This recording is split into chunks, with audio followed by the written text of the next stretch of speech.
just sort of current events type things that have been happening over the last year or two. We've got, you know, the Affordable Care Act. We've got some CMS initiatives out there. I'm going to talk a little bit about some commonly audited codes that I see. Under the Affordable Care Act, hopefully most of you are aware that there is now a provision that if you become aware that you have been overpaid, that you have billed inaccurately, that there is now a duty to self-report. And the very fact of not self-reporting could constitute either a crime or a False Claims Act situation. So be very aware of that. There was a recent case in Wisconsin where a practice had a billing service person come in and do an audit of their practice. And the person said, you know, you're doing this or that wrong, and you need to correct that. And the practice failed to follow up on that. They just sort of blew it off. And even though they were now on notice, they had a problem. And lo and behold, the billing service turned them in. You know, and whistleblower case and all kinds of money recovered from the practice. So, you know, all of you are out there shaking your head, and I totally get it. Some CMS initiatives. Again, this will make you just have a warm glow. New increased bounties to fraud tipsters. Okay, 15% of the monies recovered against doctors, not to exceed $10 million. Now that's good. And, you know, you can tell I'm a little sarcastic about these things because I just see so much abuse of this. Here's one you want to write down. New CMS Provider Relations Coordinator, Miss Letitia Walker. There's her email. Go ahead and share your feelings with her anytime you'd like. That's just been in the past 6 months. Another current event, as many of you are aware, Medicare was finally forced to start publishing dollars paid to doctors in the public website. And that's been a very interesting phenomenon. And when you know it, my lovely lawyer colleagues, many of them are out there trolling that site, looking again for potential whistleblower cases, looking at the high billing doctors, and again, trying to see the potential to take action. So, again, interesting development. I get asked all the time by podiatrists and other doctors. I don't just defend podiatrists, but that's the major group I work with. You know, what are the codes most commonly being audited? I heard many of them yesterday as I listened to your wrap-up session, and some of these will not surprise you. Of course, the perennial codes that get audited every year, even though the auditors don't understand the rules very well. You know, nail debridement codes are certainly always at the top of the list, it seems like. E&M codes, also a perennial audit target. The use of the 2.5 modifier, and every year it seems like they tighten this down more and more and more. We used to be able to take it to the bank that if it was a new patient visit, you got to bill the E&M code with procedure. And now they're gradually eroding that away to the point where some are saying, oh, well, if it's a minor procedure, you don't get the E&M service on that first visit. That's not the universal position yet, but that's where we're headed. And yeah, I used to always be able to tell doctors, look, you can always bill the E&M with the procedure if it's a new visit or a new problem. That was always my rule of thumb.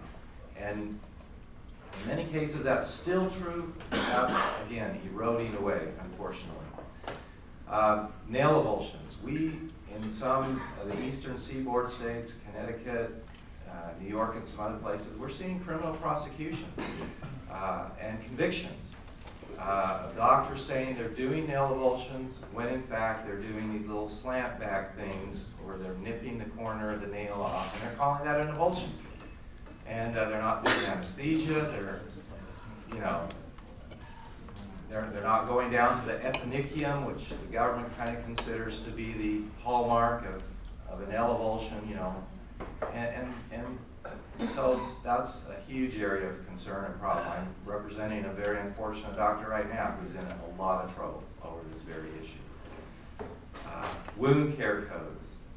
We all know what a documentation nightmare wound care is, you know, where you have to have your plan of care and your goals and all that stuff. So if you're going to do wound care, more power to you. Be all over this documentation because it is a nightmare. IND codes, the 11060, Harry and I have worked on these cases involving this code, and we've seen an evolution, and many of the old school podiatrists are using this code for just routine paronychias and stuff like that. And again, you need to be careful. These are abscess codes now, and that's how they're being construed. Herring of skin, calluses, those always seem to fall into the audits, usually because of routine foot care standards. Orthotics codes. Again, I was talking to some of you yesterday. L3000 is the lightning rod of audits right now for some reason. In the state of Vermont, anyone here from Vermont? Okay. A third of the podiatrists in Vermont were audited over L3000 in one of the worst witch hunts I have ever seen. This single auditor was showing up unannounced at office after office after office and went after them. And fortunately, we took one of those to a hearing in Vermont, and halfway through the hearing, they backed down and basically gave up, and then they dropped all the cases against all the other Vermont podiatrists. And now they've revised their policy because they realized they had a poorly drafted policy. And so we got all those guys off the hook, but going forward, they have a much more strict policy that they're going to have to deal with. But L3000 all over the country just seems to be a target. And you know, all the arguments I've heard, oh, you should have done off the shelf first, or you know, you should have tried conservative first, or there must have been a cheaper alternative. We hear all of these arguments. No one seems to understand the value of these custom fabricated devices, which are so important. The 5.9 modifier has always been a problem and been misused and abused in many instances to avoid edits. So these are some of the things that I'm seeing. I could go on with others, but these just seem to always be cropping up in audits of all types. Of course, injection codes. There's such huge confusion between the trigger point injections and all the others. The codes have changed over the years a little bit and increased that confusion. Huge ongoing confusion over the difference between covered routine foot care and mycotic nails. They are two separate paths to coverage. Most of you know that here because you're in this group, but your colleagues out there don't know. So I see, you know, doctors telling me, well, you know, they had class findings and they had pain on ambulation and, you know, evidence of mycosis. Well, doctor, you're mixing up the two standards. Class findings don't matter for mycotic nails. And everyone gets it all confused. And the auditors do too. The auditors don't get it either. So we just have, you know, this whole little area is such a nuanced, unique thing to podiatry that if you're not working with it all the time, you just aren't going to get it. And we just see huge confusion. And so we're always battling this issue every time we go into an audit. On the E&M codes, like I say, this has always been a major issue. I'm not going to probably cover this. It's been in OIG work plans, and the rule has always been it's got to be a significant, separately identifiable service, and that's where the erosion is happening, where they're saying, oh, if it's a minor procedure, the E&M couldn't be significant, is the argument that they hear them making. Again, there's not a requirement that there has to be a separate diagnosis code necessarily. And again, very subjective. That's why we're seeing the erosion on what is significant. Okay,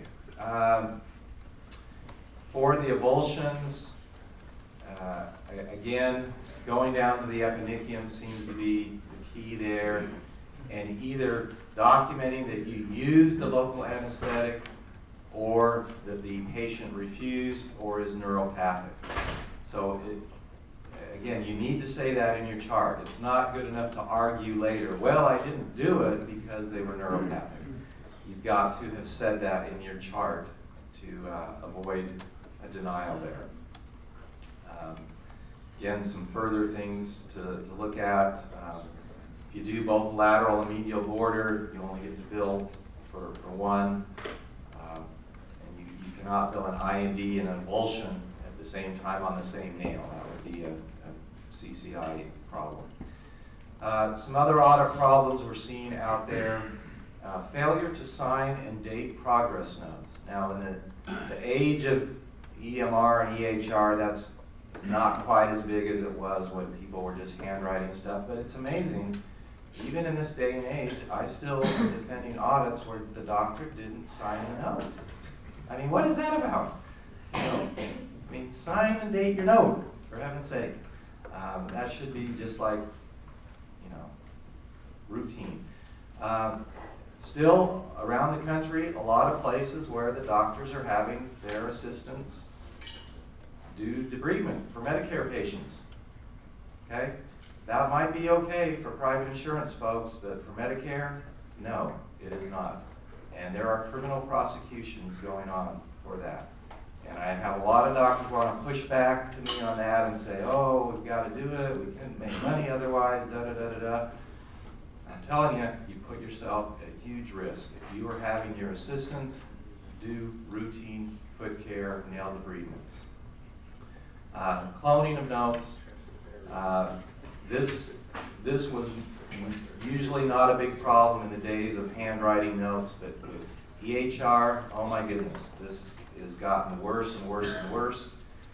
And you know, if you can take two of your notes and put one on top of the other and hold them up to the light, and you can't see a single iota of difference between the two, you may have a cloning issue going on.